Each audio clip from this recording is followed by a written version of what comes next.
ಈಗ ಹಳೆದನ್ನೆಲ್ಲ ಕೆದಕ್ಕೊಂಡು ಹೋದರೆ ಭಾಳ ಜನರು ಬಂಡವಾಳ ಹೊರಗೆ ಬರುತ್ತೆ. ಎಸ್ ಟಿ ಸೋಮಶೇಖರ್ ಹಂಗೆ ಬಂದು ಹಿಂಗೆ ಬಂದ್ರೆ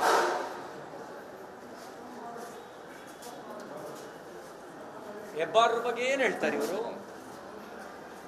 ಭಾಳ ಜನ ಶಾಸಕರು ಖಾಸಗಿಯಾಗೂ ಹೇಳಿದ್ದಾರೆ, ಸಾರ್ವಜನಿಕವಾಗಿ ಹೇಳಿದ್ದಾರೆ, ನಮ್ಮನ್ನು ಯಾರು ಕಳಿಸಿದ್ರು, ಯಾಕೆ ಕಳಿಸಿದ್ರು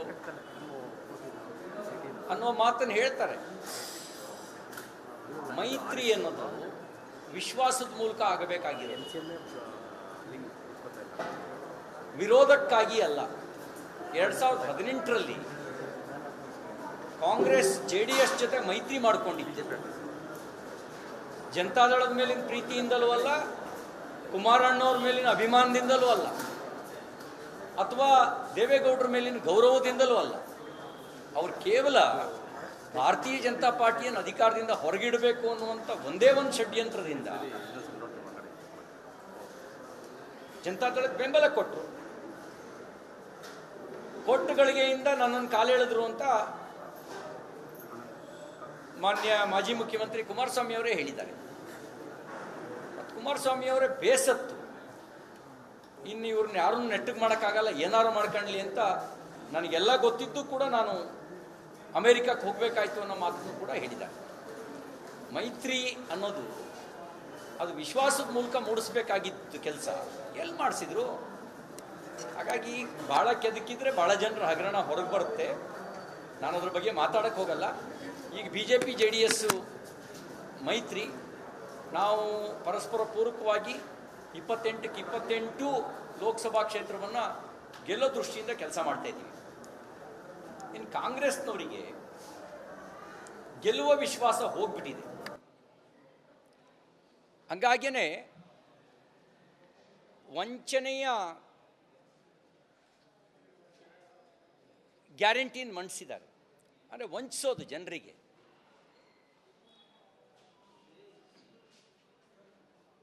ನಮ್ಮ ದೇಶದ ಟ್ಯಾಕ್ಸ್ ಕಲೆಕ್ಷನ್ ಇದುವರೆಗೂ ಆಗಿರೋ highest ಕಲೆಕ್ಷನ್ನೇ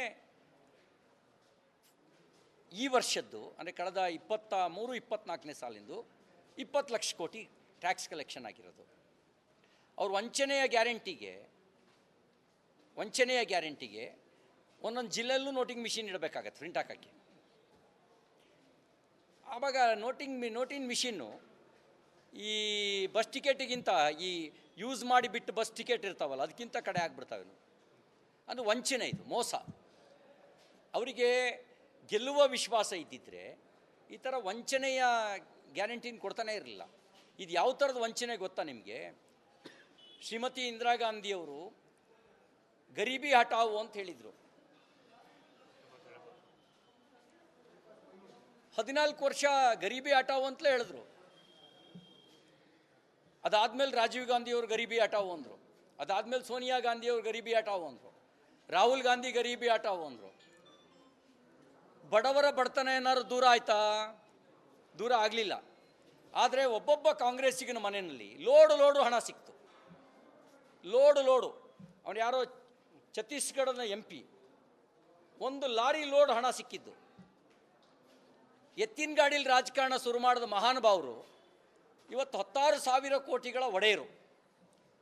how it is possible? ಬಡವರ ಬಡತನ ಅಲ್ಲ ದೂರ ಆಗಿದ್ದು, ಇವರು ಬಡತನ ದೂರ ಆಗಿದ್ದು. ಇವ್ರ ಮನೆಯಲ್ಲಿ 1,000 ಕೋಟಿ ಸಿಗುತ್ತೆ. ಮತ್ತು ಆರಂಭ ಮಾಡಿದ ದಿನ ಎತ್ತಿನ ಗಾಡಿ, ಈಗ ಹಂಗಿಲ್ಲ. ಏನು ಕಾರಣ ಅಂದರೆ ವಂಚನೆ, ಮಹಾಮೋಸ. ಇವ್ರದ್ದು ಆ ವಂಚನೆಯ ಮಹಾಮೋಸ ಜನರಿಗೆ ಗೊತ್ತಾಗಿದೆ. ಅವರಿಗೂ ವಿಶ್ವಾಸ ಇಲ್ಲ. ನಾವು ಸೋಲ್ತೀವಿ ಅಂತ ಮುಂಚೆನೇ ಒಪ್ಕೊಂಡಿದ್ದಾರೆ. ಆ ಸೋಲು ಒಪ್ಕೊಂಡಿರೋ ಕಾರಣಕ್ಕೋಸ್ಕರನೇ ಹತಾಶೆಯಿಂದ ಹೇಳಿಕೆಯನ್ನು ಕೊಡ್ತಿದ್ದಾರೆ.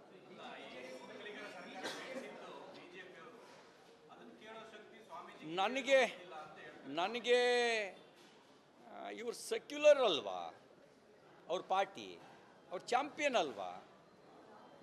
ಅದ್ಯಾವಾಗ ಒಕ್ಕಲಿಗರ ಸರ್ಕಾರ, ಲಿಂಗಾಯತರ ಸರ್ಕಾರ, ಕುರುಬರ ಸರ್ಕಾರ? ಸಿದ್ದರಾಮಯ್ಯನವ್ರದ್ದು ಹಂಗಿದ್ರೆ ಯಾವ ಜಾತಿ ಸರ್ಕಾರಕ್ಕೆ ಜಾತಿ ಇದೆಯಾ?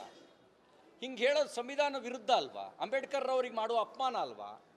ಹೀಗೆ ಹೇಳುವ ಮೂಲಕ ಮಾನ್ಯ ಉಪಮುಖ್ಯಮಂತ್ರಿಗಳು ಅಂಬೇಡ್ಕರ್ ಅವರಿಗೆ ಮತ್ತು ಅಂಬೇಡ್ಕರ್ ಅವರ ಸಂವಿಧಾನಕ್ಕೆ ಅಪಚಾರ ಮಾಡ್ತಿದ್ದಾರೆ.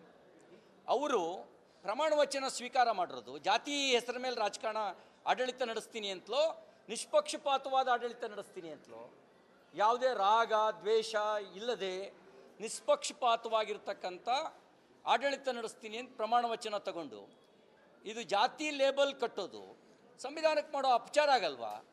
ಬಹುಶಃ ನೀವ್ಯಾರೂ ಪ್ರಶ್ನೆ ಮಾಡಿಲ್ಲ. ಸನ್ಮಾನ್ಯ ಉಪಮುಖ್ಯಮಂತ್ರಿಗಳೇ, ನೀವು ಸಂವಿಧಾನ ವಿರುದ್ಧವಾಗಿ ವರ್ತನೆ ಮಾಡ್ತಿದ್ದೀರಿ, ಸಂವಿಧಾನಕ್ಕೆ ಅಪಚಾರ ಎಸಗುವಂಥ ನಿಮ್ಮಂಥವರು ಉಪಮುಖ್ಯಮಂತ್ರಿಯಾಗಿರೋದು ನೈತಿಕವಾಗಿ ಸರಿಯಲ್ಲ. ಸರ್ಕಾರಕ್ಕೆ ಜಾತಿ ಇಲ್ಲ, ಅದು ಗಂಡು ಅಲ್ಲ ಹೆಣ್ಣು ಅಲ್ಲ, ಸರ್ಕಾರ ಎಲ್ರಿಗೂ ಸೇರಿದ್ದು. ಅದೊಂದು ಜಾತಿ ಇದೆಯಾ ಸರ್ಕಾರಕ್ಕೆ? ಹಂಗೆ ಜಾತಿಯೇ ಕಟ್ಟೋದೆ ಅವರಿಗೊಂದಿರೋ ಹತಾಶೆ. ಮತ್ತು ಇವರು ಈ ಥರದಲ್ಲಿ ನಿಸ್ಸೀಮರು ಅಲ್ಲ. ಸ್ವಾಮೀಜಿಯವ್ರನ್ನ ಅದೇ ಹೇಳಿನಲ್ಲ, ಹತಾಶರಾಗಿದ್ದಾರೆ. ನಾನು ಅವರಿಗೆ ಹೇಳೋದೇನು ಅಂದರೆ, ಸ್ವಾಮೀಜಿಯವರು ಪ್ರತಿನಿಧಿಸೋದು ಭಾರತದ ಸನಾತನ ಧರ್ಮವನ್ನು, ಸನಾತನ ಧರ್ಮದ ಪರಂಪರೆಯನ್ನು. ಈ ಸ್ವಾಮೀಜಿಗಳ ಪರಂಪರೆ ಸನಾತನ ಧರ್ಮದಲ್ಲಿ ಮಾತ್ರ ಇರೋದು. ಇಸ್ಲಾಮಲ್ಲಿ ಮೌಲ್ಯಗಳ ಪರಂಪರೆ ಇದೆ, ಸ್ವಾಮೀಜಿಗಳ ಪರಂಪರೆ ಇಲ್ಲ. ಕ್ರಿಶ್ಚಿಯಾನಿಟಿನಲ್ಲಿ ಫ್ರೀಸ್ಟು ಫಾದರು ಬಿಷಪ್ಗಳ ಪರಂಪರೆ ಇದೆ, ಸ್ವಾಮೀಜಿಗಳ ಪರಂಪರೆ ಇಲ್ಲ. ಆದರೆ ಇವರ ಇಂಡಿ ಅಲಯನ್ಸು ಸನಾತನ ಧರ್ಮವನ್ನು ಡೆಂಗ್ಯೂ ಮಲೇರಿಯಾಕ್ಕೆ ಹೋಲಿಸಿದ್ರು. ಅದನ್ನ ಎರಾಡಿಕೇಟ್ ಮಾಡ್ತೀವಿ ಡೆಂಗ್ಯೂ ಮಲೇರಿಯಾ ರೀತಿಯಲ್ಲಿ ಅಂತ DMK ಹೇಳಿತ್ತು. ಹಾಗೆ ಹೇಳುವ DMK ಜೊತೆಯಲ್ಲಿ ಹೊಂದಾಣಿಕೆ ಮಾಡಿಕೊಂಡಿರ್ತಕ್ಕಂಥ ಕಾಂಗ್ರೆಸ್ಸಿಗರಿಗೆ ಸ್ವಾಮೀಜಿಗಳ ಆಶೀರ್ವಾದ ಕೇಳೋ ನೈತಿಕತೆಯೇ ಇಲ್ಲ. ಸನಾತನ ಧರ್ಮವೇ ನಾಶ ಆದರೆ ಸ್ವಾಮೀಜಿಗಳಲ್ಲಿರ್ತಾರೆ. ಹಾಗಾಗಿ ಅವರ ಆಶೀರ್ವಾದ ಕೇಳುವ ನೈತಿಕತೆಯೇ ಇಲ್ಲ. ಸನ್ಮಾನ್ಯ ಶಿವಕುಮಾರ್ ಅವರೇ, ನಿಮಗೆ ಸನಾತನ ಧರ್ಮದ ಮೇಲೆ ನಂಬಿಕೆ ಇದ್ದರೆ, ನಿಮ್ಮ ಪಾರ್ಟಿಗೆ ನಂಬಿಕೆ ಇದ್ದರೆ, ಮೊದಲು ಆ DMK ಜೊತೆಗೆ ಸಂಬಂಧ ನೀವು ಕಟ್ಕೊಳ್ತಿದ್ರಿ. ಅವ್ರ ಜೊತೆ ಸಂಬಂಧ ಇಟ್ಕೊಂಡು ಸ್ವಾಮಿಗಳಿಗೆ ಹತ್ರ ಬರ್ತೀರಿ ಅಂತ ಹೇಳಿದ್ರೆ ನಿಮಗೆ ನೈತಿಕತೆನೇ ಇಲ್ಲ. ನಮಸ್ಕಾರ, ಕರ್ನಾಟಕ ಪ್ರೈಮ್ ಟೈಮ್ಗೆ ಸ್ವಾಗತ. ನಾನು ಜಯಪ್ರಕಾಶ್ ಶೆಟ್ಟಿ. ಇಡೀ ಕರ್ನಾಡು ಇವತ್ತು ರೆಬೆಲ್ ಆಗಿ ನಿಂತಿದೆ. ಈ ಹಗರಣಗಳನ್ನು ಸದನದಲ್ಲಿ ಪ್ರಸ್ತಾಪ ಮಾಡಲು ಕೂಡ ಕಾಂಗ್ರೆಸ್ ಹಿಂದೇಟು ಹಾಕಿದ್ದೇಕೆ? ನಿಮ್ಗೆ ಸಂಬಳ ಅದಕ್ಕೆ, ನಿಮಗೆ ವಾಹನ ಅದಕ್ಕೆ, ನಿಮಗೆ ವೆಪನ್ ಅದಕ್ಕೆ, ನೀವು ಅದನ್ನು ಸೆರೆ ಹಿಡಬೇಕಾಗಿತ್ತು. ನೀವು ವಿದ್ಯುತ್ ಬರ ಇದೆ ಅಂತ ಹೇಳ್ತಾ ಇದ್ದೀರಿ, ಎಲ್ಲಿ ಬರ ಇದೆ ನೀವು ಹೇಳಬೇಕು. ಪಾಕಿಸ್ತಾನ್ ಆಕ್ಯುಪೈಡ್ ಕಾಶ್ಮೀರ್ ಅದು ಎಂದೆಂದಿಗೂ ನಮ್ಮದು. 40 ಮೆಷಿನ್ಗಳು ತಂದಿತ್ತು ನೋಟ್ ಎಣಿಸುವುದಕ್ಕೆ, ಅದೇ ಹಾಳಾಯಿತು. ಮಥುರಾದ ಗಲಾಟೆ ಇದೆಯಲ್ಲ, ಅದು ಸ್ಥಳೀಯವಾಗಿ ಕೂತು ಪರಿಹರಿಸಬಹುದಾದಂಥ ಕಾನೂನಿದೆ. ಗ್ಯಾರಂಟಿ ಯೋಜನೆಯಿಂದ ನಷ್ಟ ಆಗಿದೆ, ಲಾಭ ಆಗಿದೆ, ದಯವಿಟ್ಟು ಹೇಳಿ. Dawood Ibrahim most wanted criminal ಯಾವಾಗಾದ ಅಂದರೆ ಇಲ್ಲಿ ತನಕ ಭಾರತ ದೇಶದಲ್ಲಿ ಓರ್ವ ದಲಿತ ಪ್ರಧಾನಿಯಾದಂಥ ಇತಿಹಾಸವೇ ಇಲ್ಲ. ರಿಪಬ್ಲಿಕ್ ವರ್ಲ್ಡ್ ಆಪ್ ಇದು ಕೇವಲ ಅಪ್ಲಿಕೇಶನ್ ಅಲ್ಲ, ಸಮಗ್ರ ಸುದ್ದಿಗಳ ಸಂಪರ್ಕ ಮಾರ್ಗಕ್ಕೆ ಕ್ರಾಂತಿಕಾರಿ ಬದಲಾವಣೆ. ರಿಪಬ್ಲಿಕ್ ವರ್ಲ್ಡ್ ಆಪ್ ಕೇವಲ ಸುದ್ದಿ ಅಪ್ಲಿಕೇಶನ್ ಅನ್ನ ಪರಿಚಯ ಮಾಡ್ತಾ ಇಲ್ಲ, ಬದಲಾಗಿ ಡಿಜಿಟಲ್ ಸುದ್ದಿ ಬಳಕೆಯ ಹೊಸ ಯುಗಕ್ಕೆ ನಾಂದಿ ಹಾಡ್ತಾ ಇದೆ. ಇದೊಂದು ಬ್ರೇಕಿಂಗ್ ನ್ಯೂಸ್, ಪ್ರಭಾವಶಾಲಿ ಕಾರ್ಯಕ್ರಮಗಳಿಗೆ ಗಟ್ಟಿಯಾದ ವೇದಿಕೆ. ರಿಪಬ್ಲಿಕ್ ವರ್ಲ್ಡ್ ಅಪ್ಲಿಕೇಶನ್ ಈಗ ಲೈವ್ ಆಗಿದೆ. ಗೂಗಲ್ ಪ್ಲೇ ಸ್ಟೋರ್ ಮತ್ತು ಆಪಲ್ ಆಪ್ ಸ್ಟೋರ್ ಎರಡರಲ್ಲೂ ಲಭ್ಯವಿದೆ. ಈಗಲೇ ಡೌನ್ಲೋಡ್ ಮಾಡಿ.